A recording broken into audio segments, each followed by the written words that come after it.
idalwa zinamaphiko ngasinye sinamaphiko awu6. Uzothi 6 times 4 phuma kanjani? Phuma bani? 24. Abantu banikezwe ama-hour amangaki? 24.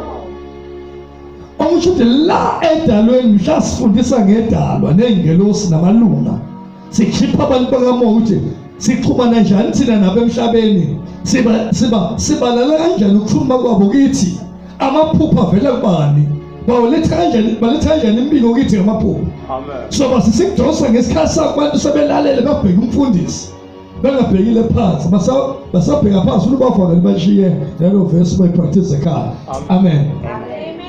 Siyobheka ukuthi uNkulunkulu ethi ake senze umuntu umfanekiso wethu, umuntu asifuze.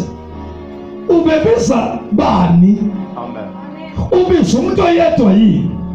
Kungenzeka ekuthuma ebiza umuntu oyedwa ethi wosani senze umuntu umfanekiso wethu, umuntu asifuze. So ufuna uqondela ukuthi la kukhona ulizwi wethu khona nani nedalo. Idalwa yini?